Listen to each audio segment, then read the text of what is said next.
Welcome to Western Monk. Tonight we'll uncover how monks develop an almost unshakable discipline, the kind that keeps them peaceful when life throws chaos their way. From the way they breathe to how they face hunger, discomfort, and emotion, we'll explore the methods that harden the mind without closing the heart. Take a slow breath. You might start to see mental strength in a whole new way. We begin there, with the first secret of monk discipline, learning to be comfortable with discomfort. We live in a time where everything moves fast. Messages, headlines, moods. Our days are filled with noise, and our minds never really stop moving. Yet, in a small monastery somewhere high in the Himalayas, a group of monks sits motionless for hours. No music, no screens, no conversation, just breath and silence. Most people watching from the outside might think they're escaping reality, but in truth they're doing the opposite, facing it completely. This is the paradox of monk calmness. They look detached, but they're more present than anyone else. If a storm rises, they don't run for cover, they sit through it. If hunger comes, they observe it. If anger appears, they breathe through it. In the modern world, we've learned to respond instantly, to fix, react, or distract. But monks train themselves to pause, to notice the space between feeling and action. One teacher in Ladakh once explained it simply: when the wind blows, we do not blame the air, we watch it move the flags. That's how monks see thoughts and emotions, as wind passing through the mind. You don't have to fight it, you just have to notice it and not let it blow you away. In psychology, this is close to what's called metacognition, the ability to be aware of your thoughts without becoming them. It's a concept the West studies with brain scans and research papers, but monks have practiced it for over 1,000 years through meditation and mindfulness. They don't suppress emotion, they study it. When anger rises, they ask, where does it start? What does it feel like? How long does it stay? This quiet curiosity is their armor. Compare that to modern life. A rude comment online can ruin our morning. A small delay can spark impatience. We expect calmness to come from comfort. Better coffee, nicer views, softer beds. Monks flip that logic entirely. They build calmness by removing comfort, because comfort hides our triggers. Without the usual distractions, every small reaction becomes visible. Every irritation becomes a lesson. One monk described his early training this way: at first, silence was like being locked in a room with my own mind, but after some weeks I started to see how noisy I had been all along. It's not that monks never feel stress, it's that they stop being controlled by it. Their goal is not emotional numbness, but freedom, the ability to feel fully and still stay steady. Think of it like training a muscle. The mind becomes stronger each time it sits through discomfort without reacting, each time it notices emotion without drowning in it. So when you see a monk smiling quietly during a harsh winter or a long fast, it's not because he's naturally patient. It's because he's trained that patience the same way an athlete trains endurance, through repetition, small challenges, and steady effort. And that's where the discipline begins. Before any meditation, before any chanting or teaching, the first lesson is how to stay. To stay still when everything inside you wants to move. To stay aware when thoughts try to pull you away. In one monastery near Dharamsala, novices are asked to sit for 1 hour each morning facing a blank wall. The rule is simple: no movement, no talking, no closing eyes. For the first few weeks, many fail. They itch, they fidget, they count minutes, but slowly, they stop resisting. They start observing the sensations instead. By doing that, they learn something most of us miss: calmness is not the absence of movement outside, it's the quiet you build inside. That's the paradox. Monks look like they're doing nothing, but they're performing the most intense mental training there is. And that brings us to the next question. If calmness can be trained, what does that training actually look like? What kind of discomfort do monks willingly face? And why does it make them stronger instead of breaking them? That sits where we go next. When monks talk about discipline, they don't mean punishment or control, they mean training. In their world, the mind is a muscle, one that weakens from comfort and grows from challenge. In the West, we often think of the mind as something fixed. I'm an anxious person, or I can't focus. But in Tibetan monasteries, those labels don't exist. The mind is not a personality, it's a landscape. You can cultivate it, weed it, shape it, and strengthen it through daily practice. This idea begins early in monastic life. Young monks, often as young as 10, wake before sunrise. Their first task is simple but difficult: to rise at the first sound of the gong without hesitation. It's not about obedience, it's about awareness. The body wants more sleep, but the training begins by not giving in to the first impulse. Over time, these micro-decisions build a kind of mental resilience. Each small victory over impulse is like one more push-up for the mind. As one elder monk explained, every time you say no to laziness, you say yes to freedom. The monk's daily routine reinforces this philosophy. There's a clear structure: morning chants, meditation, study, communal work, and rest. It doesn't change with mood or weather. This consistency isn't meant to limit life. It's meant to free the mind from decision fatigue. In modern life, we constantly choose what to eat, what to wear, what to watch. Every decision consumes energy. Monks remove those choices so their energy can be used for awareness instead of preference. When you repeat a rhythm every day, your body relaxes into it. The mind learns stillness through predictability.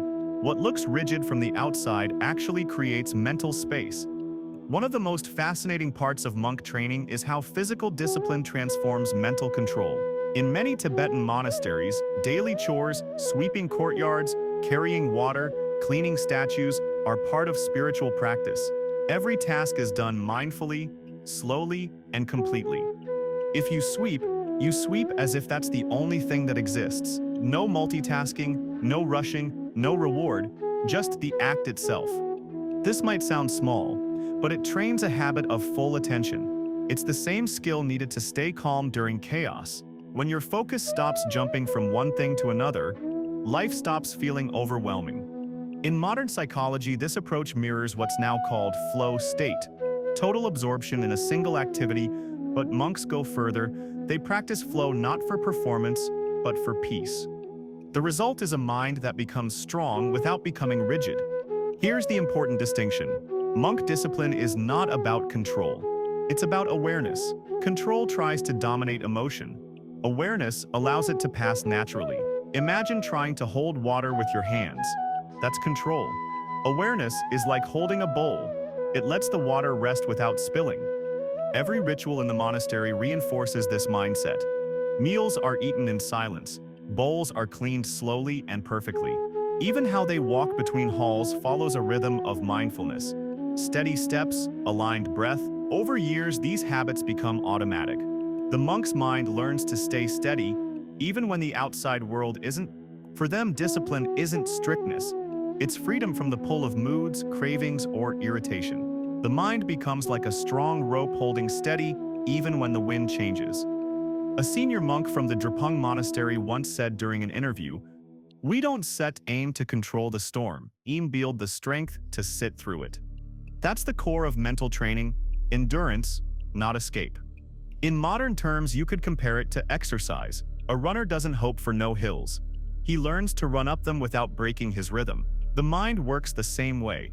Each emotional hill, stress, anger, fear, becomes training ground. But of course, this training isn't easy. Most people, when faced with discomfort, resist it. Monks do the opposite. They invite it. They see discomfort as a teacher. It's not that they enjoy hunger or cold. It's that they use those sensations to see how the mind reacts. If you can stay calm when your stomach growls or your legs ache in meditation, you start to realize how much of suffering is mental, not physical. Modern neuroscience actually supports this. Studies on long-term meditators show that their brains respond differently to pain and stress. They feel it, but the emotional reaction, the panic, the resistance is reduced. Their prefrontal cortex, the part responsible for regulation, stays active, while the amygdala, the fear center, stays quiet. So when monks say the mind is a muscle, they mean it literally. You can strengthen the parts that bring calm and quiet the parts that overreact. That's the beauty of their system. Everything, from how they sit to how they breathe, is designed to strengthen awareness. And that awareness becomes the foundation for the next level of training, one that goes deeper than routine or focus. It's how they deliberately use discomfort to sharpen the mind even further. Because calm isn't built in comfort, it's built in challenge. And that's where their most powerful exercises begin. In the modern world, discomfort is something we avoid. We turn on the heat when it's cold, reach for a snack when hungry, and scroll through our phones when we're bored. But in Tibetan monasteries, discomfort is a teacher. Every challenge, whether physical or emotional, becomes part of mental training. Monks believe that the mind's natural state is calm, but constant comfort makes it weak. Hink. Just as a body softens when it's never tested, the mind loses resilience when it never meets friction. So instead of running from discomfort, monks walk directly into it and stay there. Take the practice of morning meditation in the freezing cold. In many Himalayan monasteries, there's no central heating, no electric blankets, no caffeine waiting afterward. The air is so cold that breath forms mist in the temple halls. Yet for hours, rows of monks sit still in meditation. Their secret? They don't fight the cold. They work with it. Some practice tummo, or inner fire meditation, a technique that uses visualization and breathing to generate heat from within. It's not mystical, it's physiological. The breath is slowed, the focus sharpened, and the body responds by conserving energy and raising core temperature. Western researchers who studied tummo practitioners in the 1980s recorded increases of up to 8 degrees Celsius, about 14 degrees Fahrenheit in finger and toe temperature during meditation. But to the monks, that's not the point. The warmth is just a side effect. The real goal is mastery over reaction, teaching the mind to stay centered in the middle of discomfort instead of panicking. In another form of training, monks practice fasting. They might skip meals during certain rituals or eat very lightly for days. The hunger becomes a mirror, showing how easily desire and irritation arise. Instead of resisting, they observe it. The stomach growls, the thoughts complain, and then, if they wait long enough, it all passes. It's the same lesson repeated in different forms. Everything passes. Cold, hunger, pain, sadness. None of it lasts forever. But if you react too quickly, you miss the moment it dissolves on its own. This idea is central to the Buddhist view of impermanence, or anicca. Monks don't just study impermanence as a philosophy. They experience it directly through their own bodies and emotions. Each sensation, pleasant or unpleasant, becomes a classroom for seeing how temporary everything is. There's also the practice of silence, a form of discomfort most of us never experience. Many monasteries observe nangol, a ritual of partial silence lasting 1 or 2 days. During this time, monks speak only when necessary, often communicating with gestures or simply through presence. At first, silence feels peaceful. Then it becomes loud. Thoughts rush in to fill the space where conversation used to be. Memories, worries, and emotions surface. That's when the real practice begins. One monk once said, "When the mouth stops, the mind starts shouting. If you can listen without fear, you learn who you really are." Silence strips away distraction. It reveals how much we depend on noise to hide our restlessness. The monks use it to confront that restlessness, to look it in the eye until it softens. In modern psychology, this resembles exposure therapy, facing discomfort in small doses until it loses power over you. The monks discovered this centuries ago. They intentionally meet discomfort, not to suffer but to build endurance. Mental calluses, you might say. But there's something deeper happening too. Through these practices, monks learn to separate pain from suffering. Pain is inevitable. Hunger, cold, or tiredness. Suffering is optional. The mental story that says, "This shouldn't be happening." When you remove that story, pain remains, but it stops hurting in the same way. That's the shift modern neuroscience now confirms. Studies of long-term meditators show that while they still feel pain signals, their emotional centers activate far less. They perceive the sensation without the panic. In short, they've trained their brains not to suffer. Discomfort training doesn't only happen in extreme settings, even within the monastery walls. Daily routines are structured to keep awareness sharp. Meals are simple and repetitive, often rice, lentils, and butter tea. There's no craving for variety, no reward system based on pleasure. The idea is to free the mind from attachment. The same applies to sleep. Many monks rest on thin mats, rising early and retiring late. They're not chasing comfort, They're training wakefulness. When your body stops demanding comfort at every turn, the mind becomes lighter. One Western visitor once asked a senior monk at Sera Monastery, "Don't you get tired of this life?" The monk smiled and said, "Yes, sometimes, but that's why it works." That simple answer captures the essence of monk training. Growth comes from meeting the edge of comfort again and again, without complaint, without avoidance. It's not about being superhuman. It's about being unafraid of ordinary discomfort. And here's the practical lesson for us. We can start small. You don't have to sit in the snow or fast for days. Try staying with an itch during meditation without scratching it. Try skipping your phone for an hour when boredom hits. Try breathing through irritation instead of reacting. Every time you stay with discomfort a little longer, your mind grows a little stronger. And once the body and emotions are trained to stay still through discomfort, monks move to the next level, stillness of attention itself. That's where mental discipline transforms into clarity. Because beyond pain and patience lies something more powerful, the art of pure stillness. Once the monk learns to sit through hunger, cold, or silence, the next challenge begins, training the mind itself to stay still. Physical discomfort is only the doorway. The real battle happens in thought. In most monasteries, this begins with meditation, not as a spiritual performance, but as mental exercise.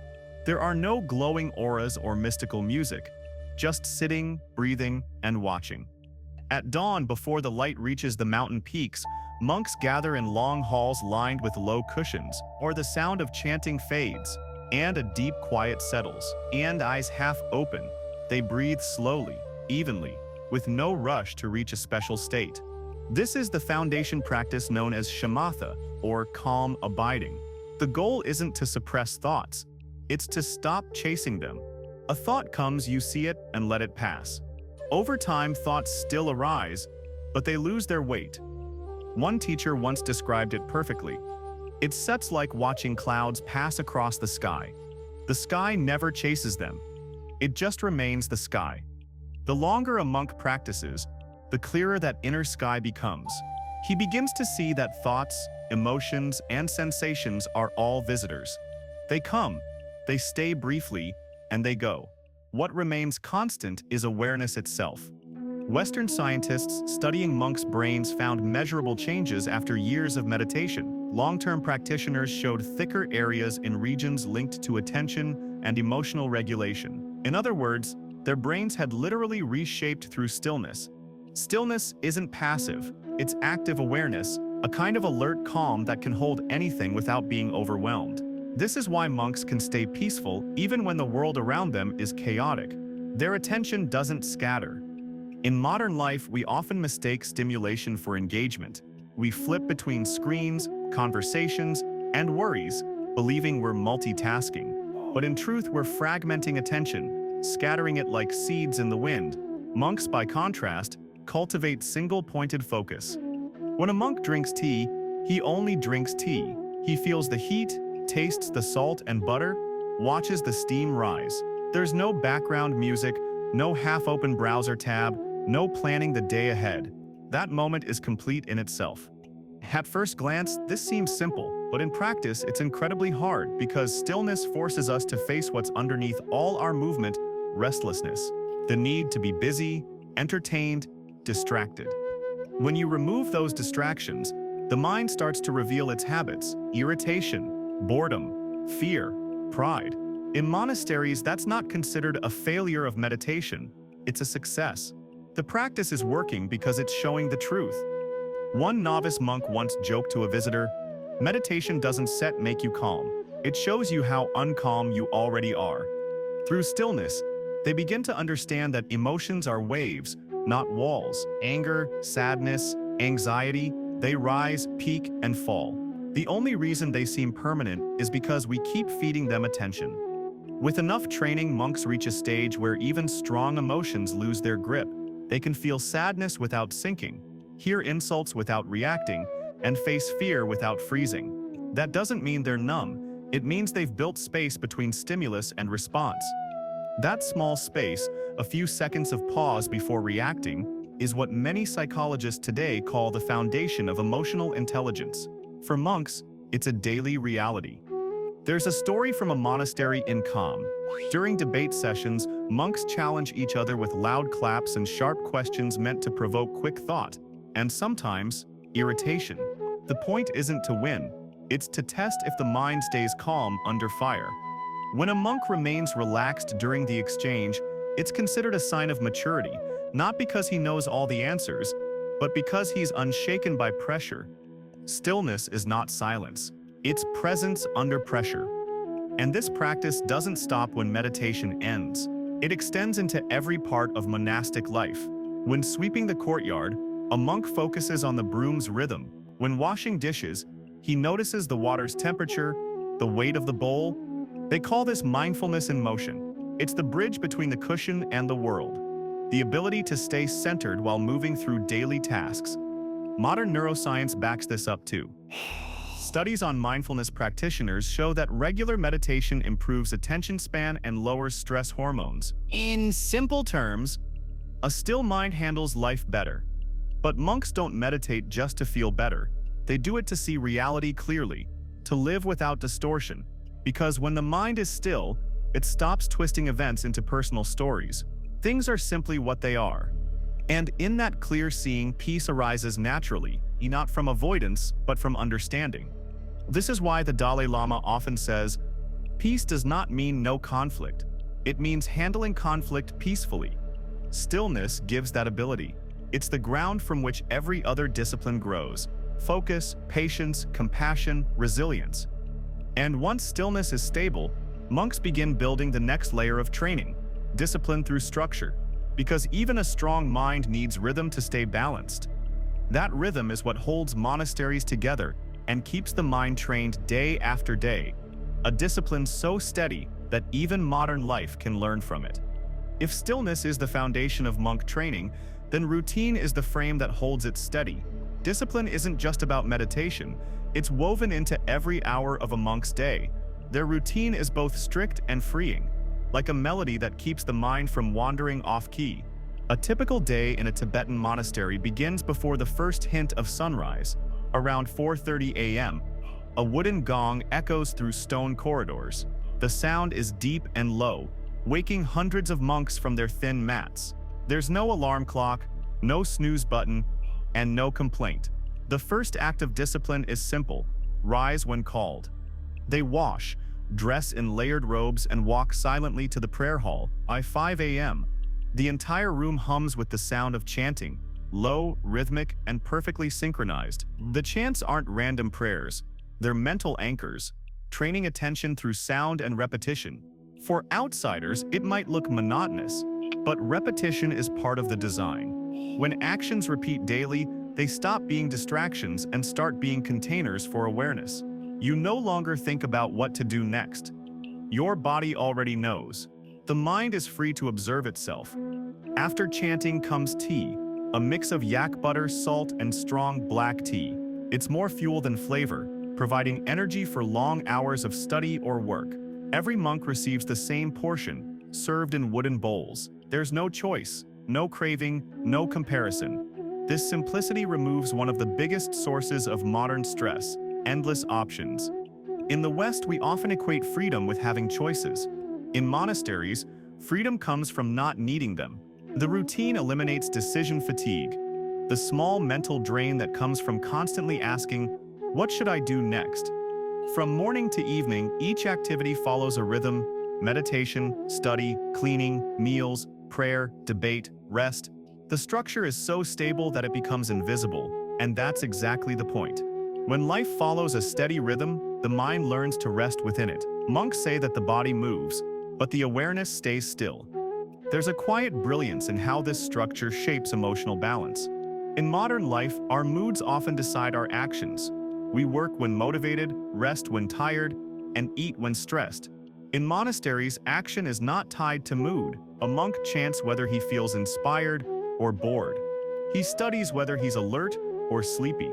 Over time, this severs the link between feeling and behavior, and that's what creates consistency. One senior monk once said, "We don't follow our feelings. We teach them to follow us." That single sentence captures the heart of monastic discipline. Routine also builds humility. There's no hierarchy in daily chores. Senior monks sweep floors just like novices. Work is not seen as punishment or service to others, but as a way to balance energy. Study trains the mind. Work trains the ego. A monk sweeping dust from a courtyard might spend an hour in silence focusing on each stroke. He's not just cleaning the ground, he's cleaning the mind from restlessness. It's easy to underestimate how powerful that is. Many visitors to monasteries describe an immediate sense of calm, even when nothing relaxing is happening. The environment itself is saturated with discipline, steady rhythms, measured voices, simple meals, minimal distractions. Everything is designed to reduce friction inside the mind. But this doesn't mean the days are effortless.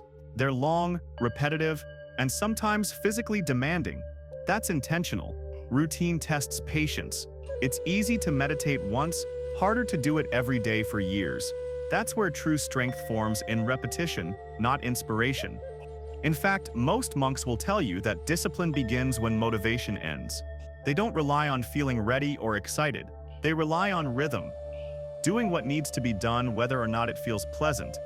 Modern science agrees. Neuroscientists studying habits note that repetition builds automatic pathways in the brain, making actions easier to sustain. Monks understood this long before neuroscience existed. By repeating actions daily, they automate discipline. Another unique aspect of monastic routine is collective discipline. No one trains alone. When hundreds of monks rise, chant, and work together, the group becomes a living reminder of purpose. It's harder to quit when everyone around you is moving in the same rhythm. In a way, community replaces motivation. The structure of the monastery holds each person accountable without punishment. It's not about fear of failure. It's about respect for rhythm. Even rest is structured. Monks don't waste the night with endless thought or entertainment. After the evening prayer, the halls go quiet. Candles fade and stillness returns. They sleep lightly, ready to rise again before dawn. To an outsider, this might sound repetitive, almost mechanical, but monks describe it differently. They say routine sets them free from indecision and emotional turbulence. It removes distraction, so they can focus on the only thing that truly changes, the mind itself. And here's the insight for modern life. You don't need a monastery to benefit from rhythm. You can create your own daily framework. A simple morning ritual, a fixed time to pause, a routine bedtime. These small anchors create calm amid chaos. They reduce the number of decisions your brain must make, freeing energy for awareness and peace. Monks would say that discipline isn't the opposite of freedom. It's the path to it. When you stop negotiating with every impulse, the mind finally rests.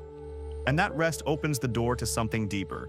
The ability to face emotions not as enemies, but as mirrors reflecting your own inner state. That's the next step of monk training, learning to see feelings, not fight them.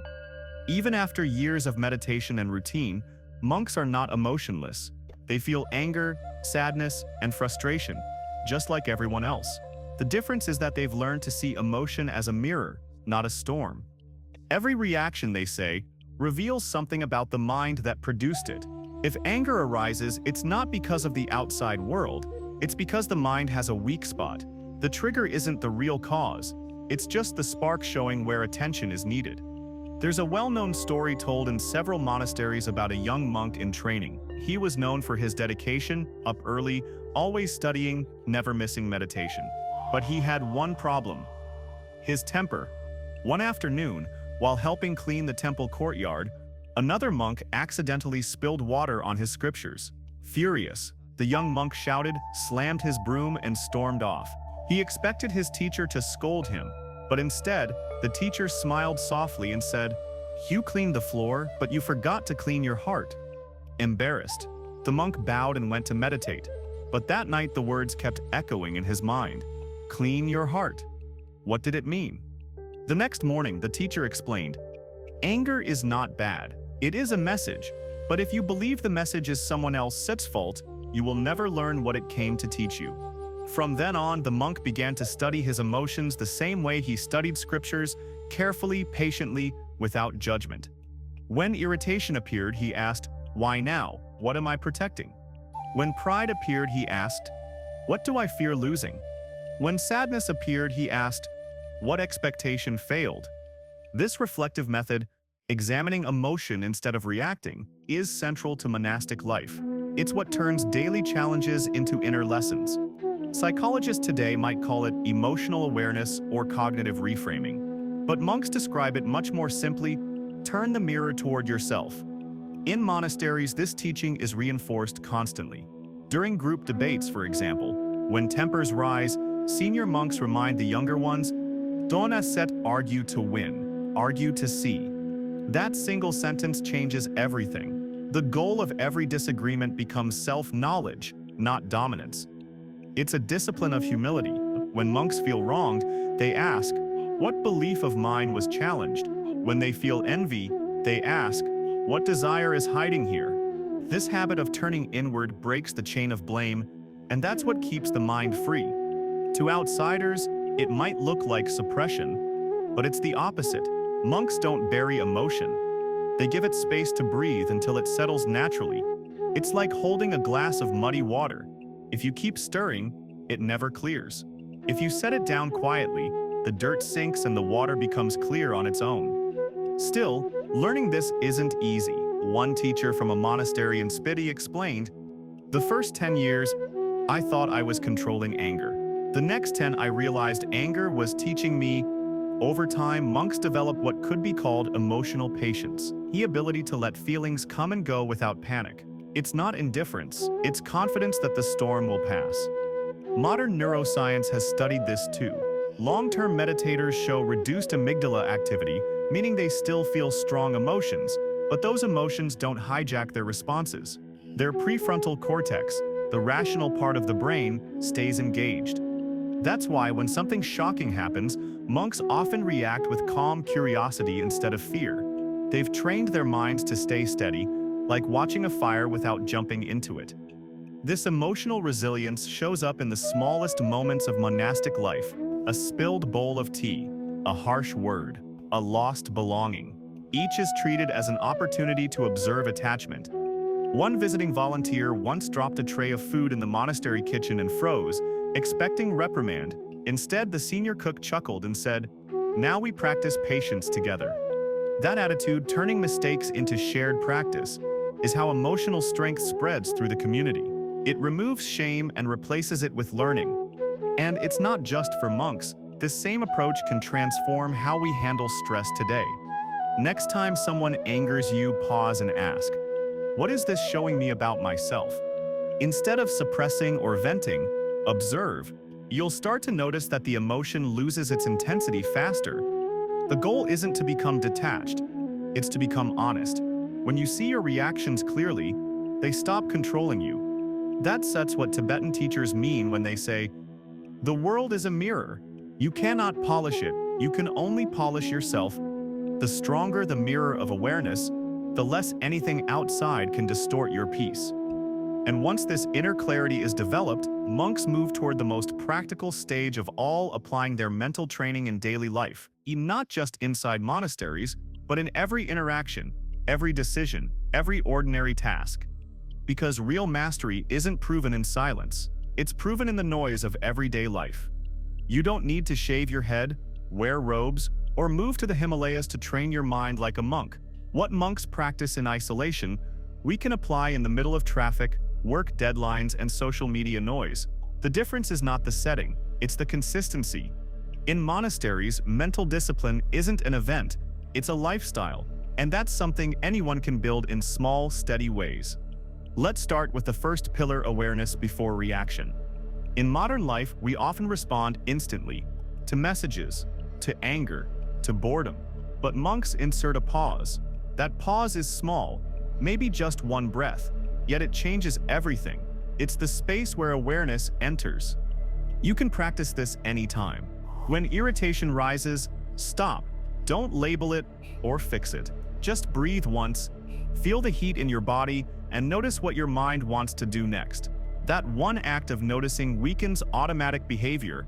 It's the same technique monks use to avoid being carried away by emotion. Even a single mindful breath can interrupt a lifetime habit of reacting. The second pillar is structure. You don't need a monastery schedule to benefit from rhythm. All monks follow routines because rhythm stabilizes energy.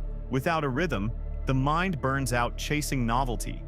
So, try this: wake and sleep at the same times for 1 week. Eat your meals mindfully without screens. Dedicate 5 minutes each morning to silence. No phone, no planning, no rushing. In that small window, you begin training the same neural pathways monks build through years of repetition.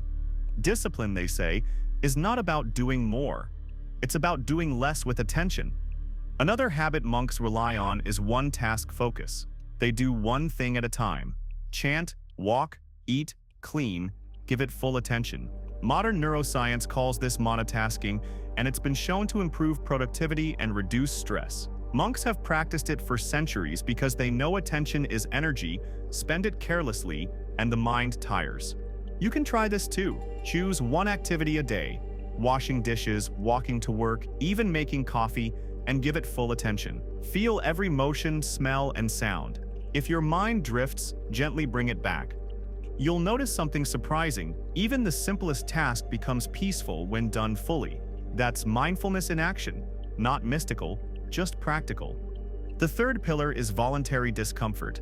In monasteries, this could mean fasting or meditating in the cold. For modern life, it could mean taking cold showers, delaying gratification, or facing difficult conversations calmly. The goal isn't to punish yourself, it's to strengthen your ability to stay steady when things aren't ideal. Monks train the mind to be comfortable being uncomfortable. And this, more than anything, prepares them for real-life challenges. A small example: when you're in traffic and feel frustration rising, that's a training moment. Instead of tensing up, use the time to observe your breath or notice your surroundings. That's not passivity, that's practice. Every stressful moment becomes a workout for mental endurance. The fourth pillar is reflection. Monks don't end their day scrolling through noise. They review their own mind. Before sleep, they sit quietly and ask, where did my mind lose balance today? What made me reactive? What did I learn? It sets not self-criticism, it sets self-study. You can do this in 2 minutes at night. Replay your day, not to judge it, but to understand your emotional patterns. Over time, you'll start seeing them before they control you. That's how monks build self-awareness that feels almost supernatural. It's really just practiced reflection. And finally, there's community. Monks live and train together for a reason. Discipline grows stronger when shared. In modern life, this could mean finding accountability partners, friends who support calm habits, or simply setting group rituals like a shared moment of silence at work. One monk once said, "Alone we wake up slowly, together we stay awake." That sep's true even outside the monastery. The key is to make discipline normal, not heroic. Monks don't see their training as extreme. It's just daily hygiene for the mind. They clean it the way we brush our teeth, not because it's dramatic, but because it's necessary. And if there's one principle that sums it all up, it's this: control attention, and you control the mind. Everything monks do, meditation, silence, fasting, chanting, is designed to train attention, to notice when it drifts, to bring it back, to hold it steady no matter what. When attention is stable, emotions stop controlling you, and peace becomes a skill, not a mood. So, if you want to start living like a monk, even for 5 minutes a day, begin with attention wherever you are. Working, eating, walking, be there fully. That's monk training in its purest form. Because the goal isn't to become someone else, it's to be fully present in your own life, the way monks are present in theirs. And that brings us to the final step, the ultimate purpose of all this discipline.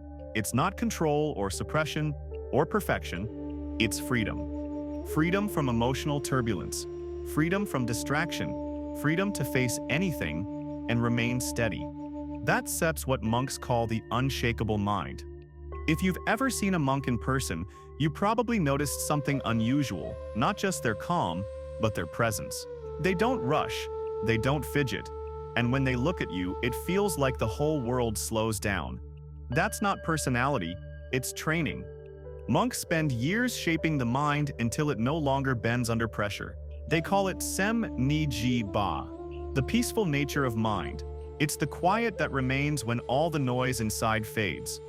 But here's what's fascinating. They don't reach this peace by escaping the world. They reach it by facing it completely. Every hardship, every discomfort, every emotion all become tools. The world itself becomes the monastery. That's the real lesson of monastic discipline. Peace isn't something you find on a mountain. It's something you build in the mind you bring everywhere. When you understand that, daily life looks different. The spilled coffee, the rude message, the stressful job, they all stop being problems and start becoming practice. One monk in Dharamsala once told a visitor, "People think we meditate to avoid the world. We meditate to stop being controlled by it." That's the heart of mental training, not suppression, but freedom. Freedom doesn't mean nothing happens to you. It means nothing controls you. And that's something anyone can practice. Every time you pause before reacting, you're training freedom. Every time you keep a routine when you don't feel like it, you're training freedom. Every time you face discomfort without complaint, you're training freedom. Over time, these small acts build an inner strength that no external situation can shake. Monks sometimes compare the untrained mind to a candle in the wind, flickering with every gust. But through discipline and awareness, that same candle becomes a steady flame, unmoved even when the wind roars. The wind doesn't stop. The flame just learns not to follow it. That sets the power of the unshakable mind. And it's not reserved for monks. It's a human potential. It begins the moment you decide to observe instead of react, to sit through the storm instead of running from it. In a world where we're constantly pulled by distraction, that kind of stability is rare and revolutionary. Imagine entire workplaces, families, or communities built around calm attention instead of reactivity. The monks already live that way.